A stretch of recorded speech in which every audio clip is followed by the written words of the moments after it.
there has been too much scandal across the board. I want to coach you and I want to mentor you so that you don't have scandal in your life and ministry. Some people are multi-talented.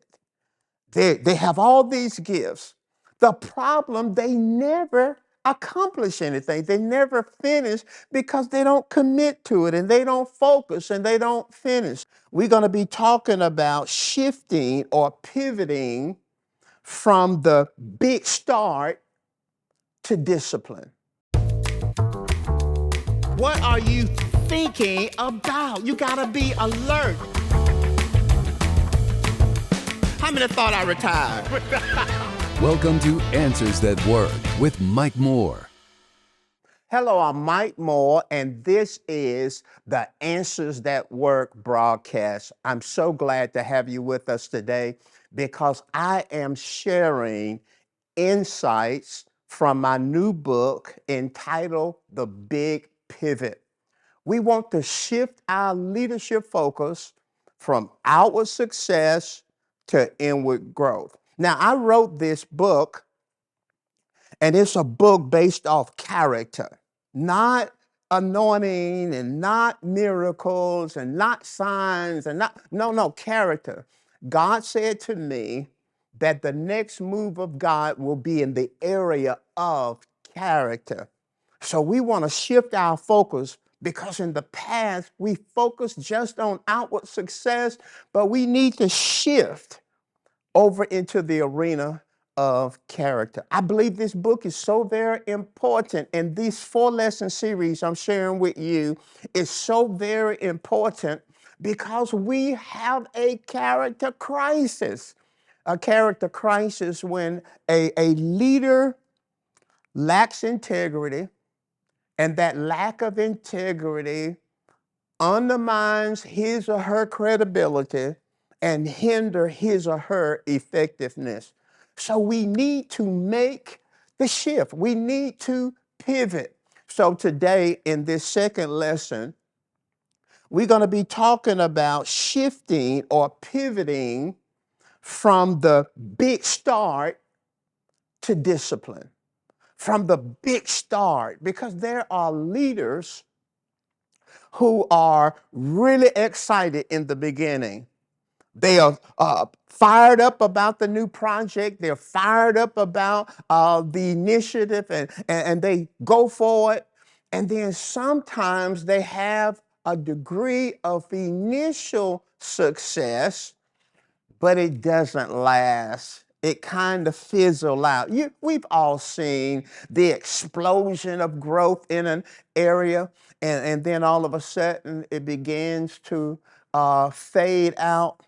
There are other great leaders who experience not just longevity, but they get things done. But not only do they get things done, they also avoid scandal. And that's what we want to do. There has been too much scandal across the board. In any arena, there's been a lot of scandal. And that's why I want to coach you and I want to mentor you so that you don't have scandal in your life and ministry. So we're going to be talking about shifting from the big start to discipline. So let's define this word discipline, because to be effective requires discipline.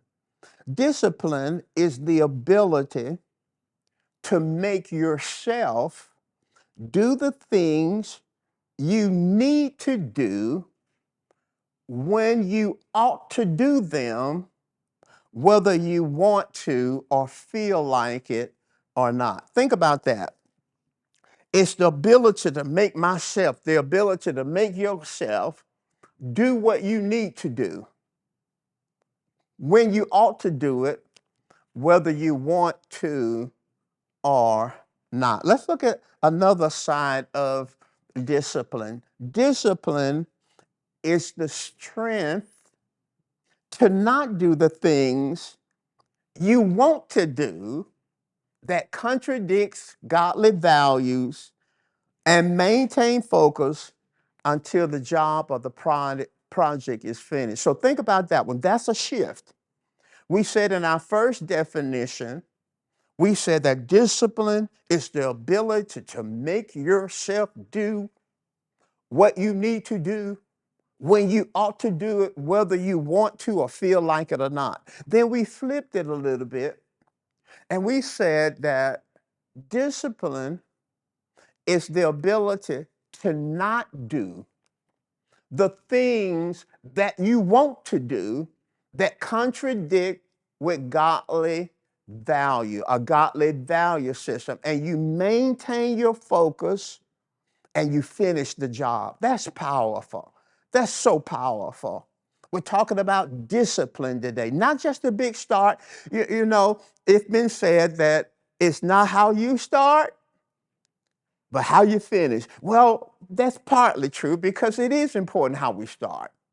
If you're in a race, a foot race, you need a good start because if you're competing against somebody else, you may never catch up. So a good start is important, but we can't just focus on the start.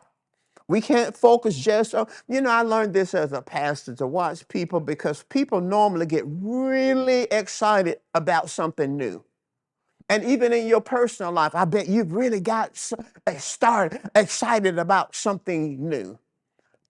But the finish, do you complete? Do you get things done? And that's what we're going to be talking about today. John Maxwell says success depends not merely on how well we do the things we enjoy, but success depends on how conscientiously we do the things or perform the things that we don't enjoy. Isn't that powerful? Are you conscientious in the things that you don't enjoy? And in life, I was in ministry, maybe you're in business, maybe you're in education, maybe you're a parent, maybe you're a homemaker, but in life, there are things you just don't want to do. I mean, there are things listen, for example, I'm in ministry. I love to teach. I love to do what I'm doing now. I love to coach, love to mentor, but there's some other things I don't particularly care to do. They're part of what I need to do and I ought to do, but I rather choose this. I rather choose to teach all the time. But really, success, according to John Maxwell, is not just about performing well and being diligent in the things you enjoy, but it's about being conscientious to do the things that are necessary that you don't really enjoy. The Apostle Paul in the New Testament, he had a big start, man. He had a big start. He came out the gate. Now he started off persecuting Christians, but he got saved on the Damascus Road, and then he had a big start. He went for it with 100. He established churches. He brought healing revivals and miracle revivals. He wrote 2/3 of the New Testament. So he had a great start. Established churches all over the place. But listen at what he said about the end of his life, the end of his journey. He said in 2 Timothy 4:7, he said, I have fought the good fight. I have finished the race. I have kept the faith. He said, I fought a good fight. Maybe you're fighting a good fight. Maybe you got a good start. Great, great.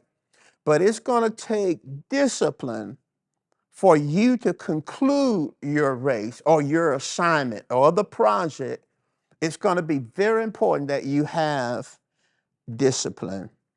So there are two characteristics of a self-disciplined leader, two characteristics of a self-disciplined leader. And I know either you're that or you're not that right now, but you want to be. And many times in life, I've discovered that God can help us when we want to. Do you want to be a self-disciplined leader? look at the two characteristics. Self-disciplined leaders commit to goals and they focus on those goals and they finish. Commit, focus, finish. That's a disciplined leader. They commit to something, they focus on that, and they finish. When I was pastoring, and I pastored for over 40 years, I didn't do a lot of traveling outside of the church. Now I know some ministers and pastors are called to travel and do. I didn't do that. I wanted to build something. And I wanted that to be successful. So I realized that I had to commit, I had to focus, and I had to finish. Come on, say that. I had to commit, I had to focus, and I had to finish. And so many people, and maybe I'm talking to you, they start all these different things. They got this going one moment, they got that going one moment, and then they're going to do this because some people are multi-talented. They have all these gifts. The problem, they never accomplish anything. They never finish because they don't commit to it and they don't focus and they don't finish. So the first characteristic of a self-disciplined leader is they commit to the goals, they focus on the goals, and they finish. The second characteristic of the self-disciplined leader is that they are not easily distracted. And boy, you're going to win or lose based off your capacity to not get distracted. Now, we're going to talk about the first part and then we'll talk about the distractions. Let's talk about commitment. Let's talk about focus and let's talk about finishing. What is commitment? Commitment is the state of being bound emotionally, intellectually, or spiritually to some course of action. Now, when I got saved, I had no desire to be a minister. I had no desire to be a preacher or a pastor. I had no desire. In fact, I wanted to be a Black Perry Mason. That fictional character, that attorney, he was sharp and he was accurate and he was fair and he always won. And that was me. I was in law school and God called me into the ministry right in law school. And I had a choice. Now I know people take different journeys, but I had to make a decision, okay? Am I going to focus on this, being an attorney, because I would been successful, or am I going to focus on what God was calling me to do, and that was ministry? So I had to decide to commit. And it was tough to make the commitment. It was tough. But I decided, okay, if you're calling me to do this, I want to be good at it. I want to be successful at it. So I left law school. I'm not telling you if you're in law school to leave law school. I'm just telling you my story. I left law school, not understanding this journey as a minister, but it was real commitment. Self-discipline requires commitment, and commitment is a continuous process of choosing delayed gratification over instant little rewards. So let's think about that for a moment. If I'm committed to something, I have to be choosing to delay instant gratification. I have to choose to go the long way rather than taking shortcuts. Self-discipline is choosing delayed gratification over instant rewards. Let me give you an illustration that you may be able to identify. And you can put this in context. We see it every day. We see leaders falling every day. We see leaders messing up every day. And my heart drops when I see a leader. It doesn't have to be a Christian leader, just any leader. When that leader falls and mess up and do all kinds of things, it bothers me. Let me give you an example that I believe you can identify. The female orgasm. Oh, no, no, you're not talking about that. You're not, yeah, stay with me, stay with me, stay with me. I got a reason for talking about it. The female orgasm lasts or range between 15 to 60 seconds. And sometimes, if they're lucky, their female orgasm can last for 2 minutes. Now, think about it, guys. I want you to listen to me, all my male leaders. The male orgasm lasts around 3 seconds. Here we go. 1, 2, 3. It's over. 1, 2, 3. It's over. And think about all the leaders who throw their life away, throw their fame away, throw their wealth away, throw their popularity, they throw their influence away for 1, 2, 3. It's over. Now I'm being funny, but I hope you get the point. Commitment is shifting your attitude from an event oriented mindset to a process oriented mindset. It's sacrificing initial comfort for long term gain. Talking about discipline. For example, if you want to go on a diet and lose weight, rather than looking for a magic pill to do all the work, let me stop right here. I'm stop right here. Because I'm not talking against medicine. I'm not talking against, they got all kinds of medicines to help people to wait. And I'm like this, if it helps you and if it's safe, go for it. Now, listen to what I'm saying. But if you're choosing to lose weight, you can't just depend. I didn't say you shouldn't depend, but you can't just depend on the pill, a magic pill, or whatever you're taking in your body to lose weight. No, you have to add to that, watch this now, different nutritional habits, and you have to add to that consistent exercise, because we've all seen people lose weight too fast. So if you lose weight, you lost 50 pounds, but you have poor nutritional habits and you're not exercising the way that you should, or maybe you have other things going on in your life, then you're not going to be able to maintain that weight loss, because it's going to require, yes, that word, it's going to require discipline. Discipline. Doing what you know you need to do when you ought to do it, whether you want to or not, whether you feel like it or not, and not doing what you want to do, because there were some times I wanted to do some stuff that weren't consistent with my godly values, but it's not doing what you want to do that contradict your godly values.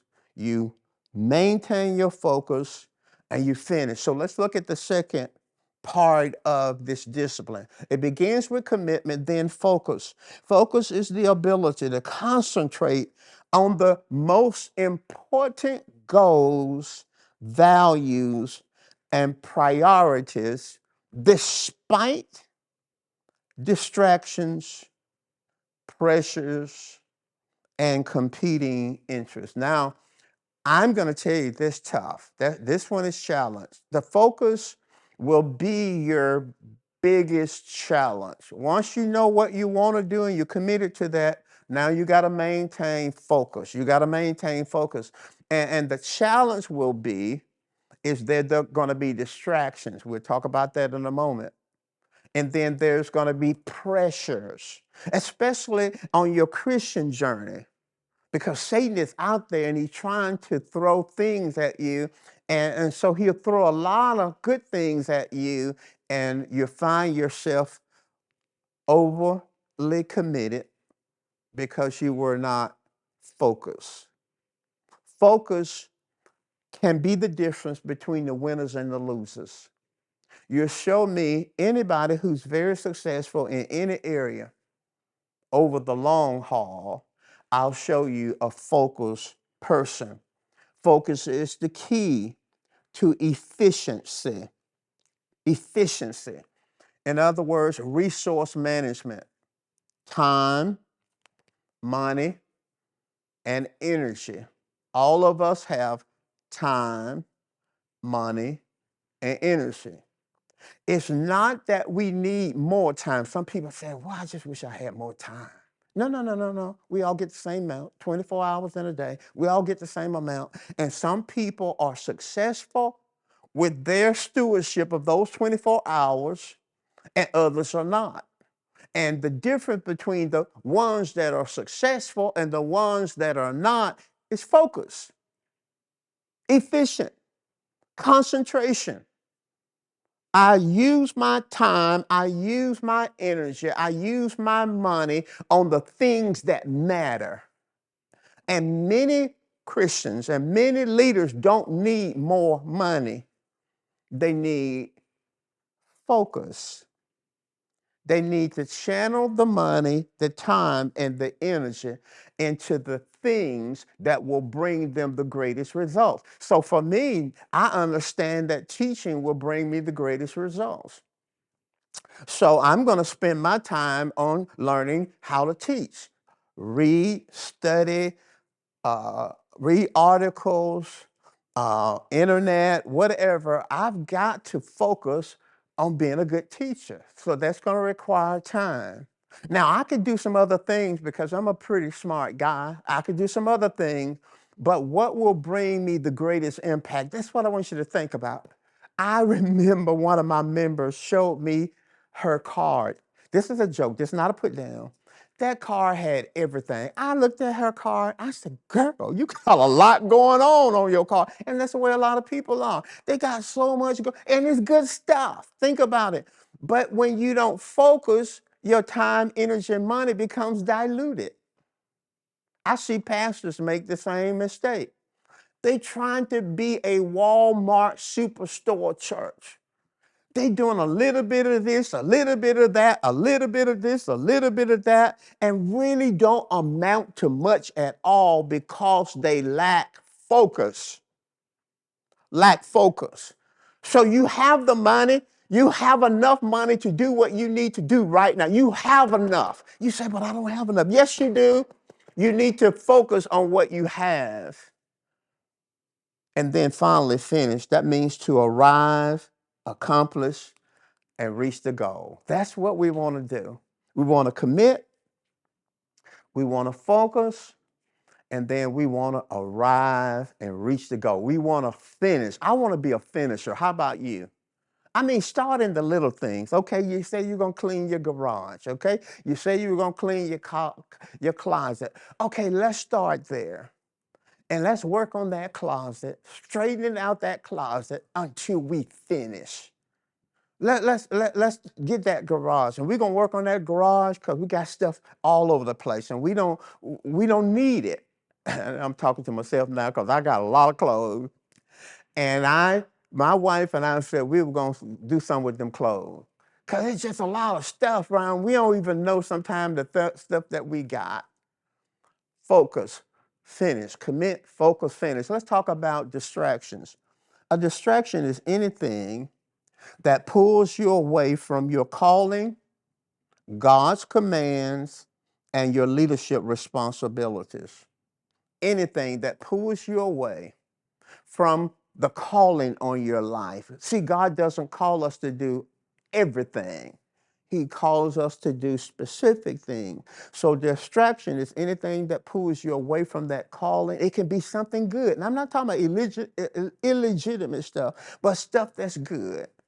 It pulls you away from what God instructed you to do, or it pulls you away from your leadership responsibilities. As a leader, whether you be a father or a husband or a wife or a parent, as a leader, you have leadership responsibilities. So distractions are designed, and many of those distractions come from the enemy. They really do. Satan realized that to dilute your energy, your money, your time, he has to throw a lot of good things. And that's how he get Christians. He throw a lot of good things. And next thing we doing this is good. We doing that is good. We doing this, that's good. So what distractions do, it costs the leader time, money, and energy. Sometimes distractions, like in Samson's case, will cost you your life. It'll cause you your life, and it will abort your destiny. There are multiple biblical leaders who became distracted. Adam and Eve got distracted. They had everything. And Satan said, well, what about that? And they got to looking at something and got distracted. Samson, mentioned Samson. He got distracted.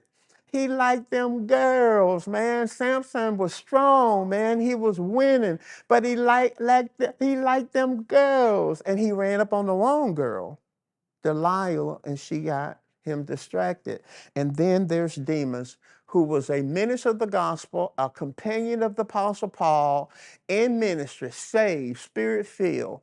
And the Bible says he got distracted by this present world. He loved the things in the world, and it pulled him aside. Are you distracted? Have you committed, focused, and finished, or are you distracted? I'll talk with you in just a moment.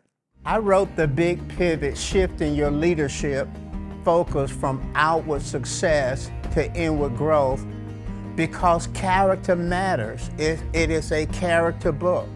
So many leaders focus on the big reputation, they focus on how they start, they focus on big talk. But if you don't have inward character, the things that you achieve and the things that you work so hard for won't be lasting. The Spirit of the Lord said this to me, that the next move of God will be in the area of character, not just achievement, not just reaching the top of the ladder, but character, who you are in your private space. And that's what this book is about. It's about who you are in your private world, because if your private world is not right, it will eventually spill over in your public spaces. It's pivoting from big reputation to character, pivot from big start to discipline, pivot from big shot to humility, pivot from big wimp to courage, and pivot from big talk to competence. So you want to get a copy of The Big Pivot.